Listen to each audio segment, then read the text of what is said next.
vivent à Abidjan et qui arrivent à s'en sortir sans voler l'un des quelqu'un, sans être malhonnête, sans taper dans le jeton de l'État, je tiens à vous féliciter et à vous demander d'organiser des masterclass pour nous apprendre comment vivre à Abidjan avec l'argent propre sans pour autant être ruiné. Parce que moi, je n'y arrive pas. En tout cas, on est nombreux, on n'y arrive pas. Est-ce qu'il y a un esprit à Abidjan qui dit que ça peut pas être moins cher? Ou bien, je ne sais pas. Abidjan est joli, c'est tout, c'est bien.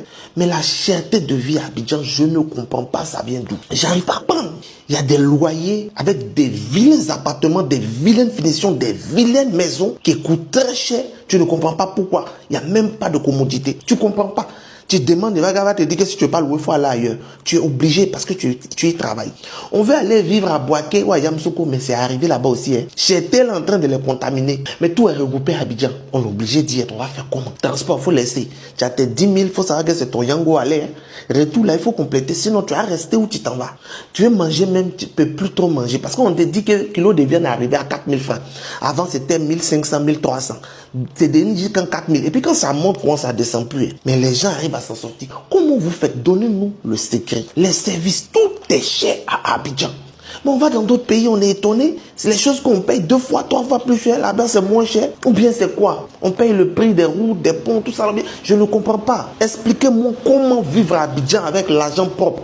Expliquez à nos sœurs qui n'ont pas gars qui est riche, qui n'ont pas gars qui peut leur donner voiture, qui n'ont pas gars qui peut payer les maisons, comment elles s'en sortent sans se prostituer. Expliquez-leur. En tout cas pour celles qui arrivent. Expliquez-leur. Expliquez comment avoir de l'argent, payer toutes ces charges chères de la vie quotidienne et puis épargner ou même s'acheter un terrain sans que Komé Bakary ne vienne prendre le terrain pour dire que c'est lui qui a la CD. Construire sur le terrain et vivre dans sa propre maison. Expliquez-nous comment vous y arrivez.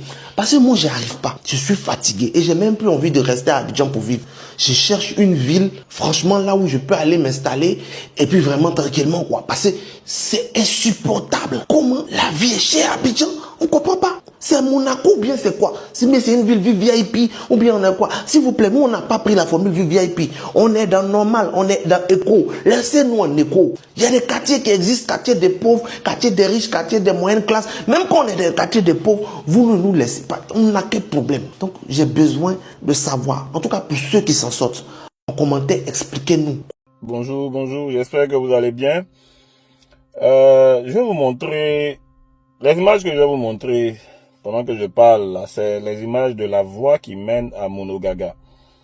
Tout le monde a plus ou moins entendu une fois dans sa vie Monogaga. Monogaga que Mewe a chanté. Monogaga, ce beau village avec une plage de rêve. Monogaga qui a d'ailleurs un guide touristique autorisé, un guide touristique reconnu par le ministère du Tourisme. Monogaga, voilà la route qui mène à Monogaga. Et à l'heure où je vous parle, cette route-là est presque, le village est presque séparé du reste du pays parce que la route est en train d'être rongée par le bas. Donc, il va arriver un jour comme ça, on ne fera rien et puis ce village va se retrouver coupé du monde. Mais déjà, à Monogaga, il n'y a pas de courant. Si vous voyez le courant là-bas, c'est que les gens ont des installations solaires. Il n'y a pas d'eau.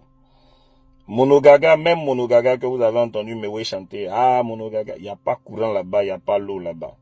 Voilà la réalité de la Côte d'Ivoire en dehors d'Abidjan. Parce qu'en vrai, Abidjan c'est le jour, et puis Côte d'Ivoire c'est la nuit. Voilà la réalité. On parle de développement, mais qu'est-ce qu'on regarde dans le développement? Il faut partir du principe que si on veut parler de développement, il y a le niveau de vie des habitants. Il y a la sécurité sociale. Il y a l'éducation, il y a la santé, il y a l'économie, il y a la force des institutions, et puis tu as, oui, la force des institutions, et puis tu as les services publics. Donc, ces 7 critères-là permettent de définir si un pays est oui ou non développé, ou si oui ou non il tend à être développé. Ça veut dire que si on considère ces 7 critères-là, même Abidjan, même quand on dit Abidjan, là, on ne peut pas dire qu'Abidjan est développé. Non, parce que la force des institutions, ça se vérifie. La qualité de l'éducation, ça peut se vérifier. La force du système, l'efficacité du système de santé. Bon, si c'était aussi efficace que ça, nos gars n'iraient pas se soigner ailleurs. Les services publics, l'eau, l'électricité, bon. Et puis, en fait, quand tu regardes tous les critères que j'ai précités tout à l'heure, Le développement, là, on est encore loin. Mais sauf que le problème qui se pose actuellement, on est en train de tout concentrer sur Abidjan parce que faut pas en confondre embellissement de la ville et puis le développement à proprement parler. Parce que le développement se concentre sur l'humain, sur les ressources humaines, sur l'ivoirien. C'est-à-dire que le jour où l'ivoirien va dire, ah, je vais avec tel nombre de francs, je vais avec 2000 francs au marché et puis il reçoit beaucoup de choses, je mange bien, ou bien l'électricité, l'eau, en tout cas ça fait un moment que c'est pas coupé, ou bien avec très peu d'argent je réussis à me faire soigner correctement chez moi, on va commencer à parler de développement. Sinon pour le moment là, le pays est beau. Sinon Abidjan est beau. Voilà. Maintenant ce qui me gêne un peu, c'est que je vous avais parlé de Kossou. Kossou, je suis allé, Kossou qui a un barrage hydroélectrique, Kossou qui donne du courant à la Côte d'Ivoire et Kossou n'a pas d'eau. Il n'y a pas d'eau dans les robinets de Kossou. Je vous avais parlé de certaines zones comme ça, je suis allé à Bouna, je suis allé un peu partout, et il y a toujours un hic avec les villes de l'intérieur. Mais aujourd'hui, là, si on devait faire une proposition, pourquoi ne pas déposer les ministères à l'intérieur du pays? C'est-à-dire que le ministère de l'Agriculture comme ça, là, parce qu'il y a des ministères qui sont sensibles. L'intérieur, l'économie et les finances, le ministère de la Défense, la primature, eux peuvent rester à Abidjan. Mais le ministère des Mines, on peut les déposer à Feke. Si on les dépose à Feke, que le ministère de la Construction leur sort un bâtiment là-bas, un building là-bas, que le ministre est obligé d'aller travailler à Feke tous les jours, forcément, Feke va se développer. Si on dépose à Yamsokro le ministère de l'Agriculture, forcément, si le ministre est obligé de passer sur des rues qui ne sont pas bitumées, forcément, à un moment ou à un autre, son collègue va bitumer. Si on fait ça avec moi, on dépose là-bas le ministère des Ressources halieutiques ou bien des ressources animales, mais forcément, on va se développer parce que le problème, c'est que tout est concentré à Abidjan. Donc, pour nous qui sortons d'Abidjan, quand tu vas voir l'intérieur du pays, tu es découragé parce que ça fait qu'il y a énormément d'embouteillages à Abidjan, ça fait que tout ça étouffe. Tu ne peux même pas, tu sais que sur la même voie là, il y a 4 échangeurs qui sont en train de naître, alors qu'à la réalité, d'un coin comme Yamsoko où les rues sont super larges, d'un coin comme Korogo qui se réveille peu à peu, on peut déposer des gens là-bas. Et si le ministre est là-bas, toute l'activité va se centrer là-bas. Pourquoi on ne penserait pas à ça? En tout cas, toi qui vas être élu président de ce pays-là, je ne sais pas qui ça sera, mais il faut te dire qu'on sera dans ton sang, parce que ce genre de propositions-là, tu vas en recevoir régulièrement. Puisque ceux de maintenant, là, on parle, on leur fait des propositions, mais ils ne réagissent pas, ils ne se sentent pas concernés. C'est-à-dire que tant que tu n'es pas allé dans leur sens, tu ne peux rien dire. Comme si tu n'étais pas ivoirien simplement parce que tu n'es pas d'accord avec eux. On a fait des propositions pour l'éducation, on a fait des propositions pour la santé, pour la construction, pour plein de choses. J'ai tous les courriers ici. Mais ils ne se sentent pas concernés parce que tu ne vas pas toujours dans le même sens qu'eux. Alors que la diversité d'opinion, la liberté d'expression devrait nous permettre de nous entendre. On peut ne pas être d'accord sur certains sujets, mais à la réalité, on vise tous le même but, c'est-à-dire l'amélioration du concept Côte d'Ivoire, l'amélioration du niveau de vie en Côte d'Ivoire. En tout cas, mettre la Côte d'Ivoire en primauté et mettre la Côte d'Ivoire avant tout. C'est ça que vous visez, c'est ça que nous aussi on vise.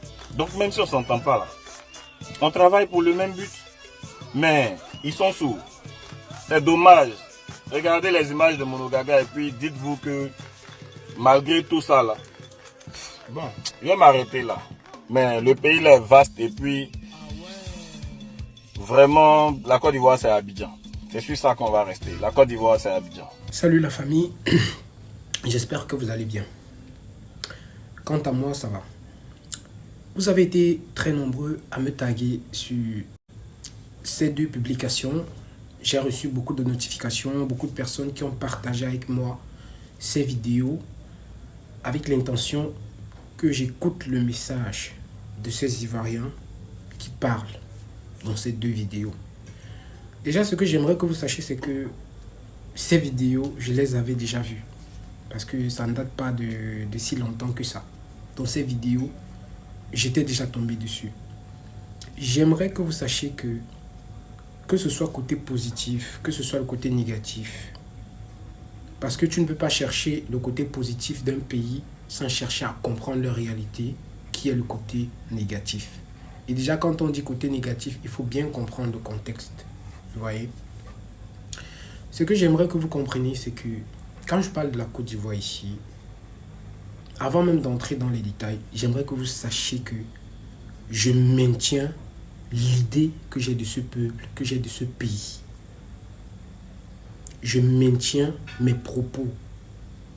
Je maintiens mon avis par rapport au développement de ce pays.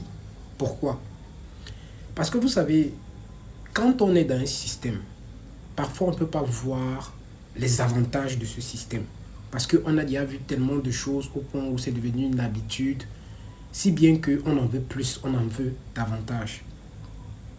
Moi, quand j'apprécie les Ivoiriens, c'est pas parce que je dis que la Côte d'Ivoire n'a pas aussi ses faiblesses, n'a pas ses réalités, et que toute la Côte d'Ivoire est développée. J'ai jamais dit ça ici. Même en Europe, il y a des pays, il y a des pays qui ont leur réalité. Il y a des pays où, franchement, laisse tomber.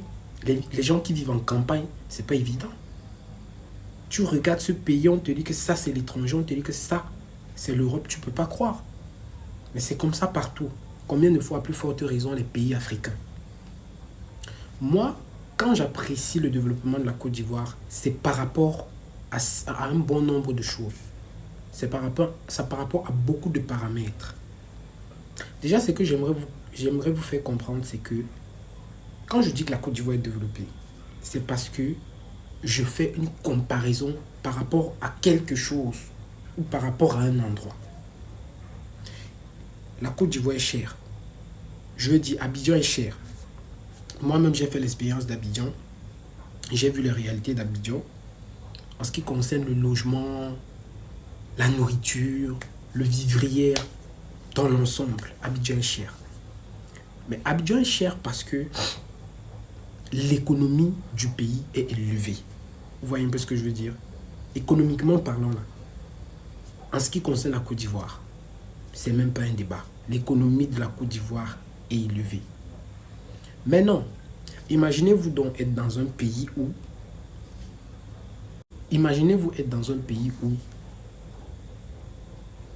tout ce que vous voyez en Côte d'Ivoire aujourd'hui, il n'y a pas. Si on dit une ville qui peut représenter le pays à l'international, il n'y en a aucune. Lorsque les étrangers viennent chez vous, franchement, les routes, laissons tomber. Imaginez-vous, vous êtes dans un pays pareil. Un pays où la plupart des choses qui devraient normalement être les basiques ne sont pas prises en charge. Un pays où la corruption est au-dessus de tout. Un pays où il n'y a pas la liberté d'expression. Un pays où tu ne peux pas faire des choses de toi-même. Tu es conditionné, on t'impose certaines choses. Un pays où tu as faim, tu n'arrives même pas à manger. Un pays où tu vas à l'hôpital, tu es malade, on ne peut pas prendre tes soins en charge parce que tu n'as pas d'argent. Un pays où les jeunes ne rêvent plus. Un pays où tout le monde est devenu paresseux. Un pays où les gens ont arrêté de penser que la gentillesse, l'amour, l'union existent. Imaginez-vous dans un pays pareil. C'est pourquoi je dis qu'il faut toujours se contenter de ce qu'on a. Parce que le peu qu'on a, même il y en a qui ne l'ont pas. Allez dans les autres pays, vous allez rentrer chez vous comme ça en Côte d'Ivoire et vous allez comprendre que ce que vous avez même déjà là, vous devez rendre gloire à Dieu parce qu'il y en a qui n'ont même pas ça. Dans l'étape que vous avez atteint là, il y a des gens qui se battent pour atteindre seulement le 2/5 de l'étape que vous avez déjà atteint. Je connais les réalités de la Côte d'Ivoire. Je sais qu'il y a des gens qui souffrent aussi là-bas, comme dans tous les autres pays d'ailleurs. Mais je dis, regardez le côté positif. Parce qu'il y a des pays ici qui ne peuvent même pas se vanter avec le capital économique, avec le capital politique. Ils ne peuvent pas. Aucun endroit n'attire, ne donne l'envie de dire que tu iras là-bas pour les vacances. Vous avez même la chance que vous avez même Abidjan, qui peut au moins se montrer aux étrangers que oui, même s'il y a la souffrance en Afrique, mais nous, on se bat pour développer notre pays. Vous voyez ce que je veux dire? Je n'ai jamais dit ici qu'il n'y a pas de souffrance en Côte d'Ivoire. Mais par rapport à d'autres pays, franchement, Ivoiriens, vous pouvez être fiers de vous. Le travail que vous abattez aujourd'hui, c'est parce qu'en fait, les Ivoiriens rêvent au grand. Ils ont déjà atteint un niveau au point où ils ne se suffisent plus. Ils veulent aller plus haut. On ne peut pas bâti tout un empire en un seul jour. Mais quand tu vois la détermination et la force des Ivoiriens, tu sais que eux là, avec le temps, non, ces gens iront loin. Tu sais qu'avec le temps, ces gens iront loin. Parce que le plus important, c'est la volonté. Vous, au moins, vous avez la volonté. Si vous avez pu faire ça pour Abidjan, Yamoussoukro également est bien développé. Il y a pas mal de villes en Côte d'Ivoire qui sont développées également. Parce que le développement d'un pays entier demande beaucoup de temps et beaucoup de stratégie. Donc pour moi, je continue de penser que la Côte d'Ivoire, c'est un pays qui est développé par rapport à beaucoup d'autres pays. Tous les habitants d'un pays ne peuvent pas être stables, ne peuvent pas avoir le même mode de vie. Même dans le monde entier, c'est pareil. Il y a toujours ce qu'on appelle le rang social. Il y a ces 5 doigts-là qui représentent exactement comment la vie est. Il y a ceux qui sont ici, les derniers. Il y a ceux qui sont ici, qui survivent. Il y a ceux qui sont ici, qui se battent du mieux qu'ils peuvent. Et puis il y a ceux-ci. Je ne parle même pas de ceux-ci. Vous voyez ce que je veux dire? Donc chacun, en fonction de son niveau, s'adapte et s'accepte à sa juste valeur. Donc c'est ce que je tenais à vous dire, voilà. Donc, que Dieu nous bénisse, que Dieu bénisse l'Afrique. Et je sais que demain, on aura une Afrique très bien bâtie et solide, qui pourra donner aussi l'envie aux gens de rêver. On est ensemble.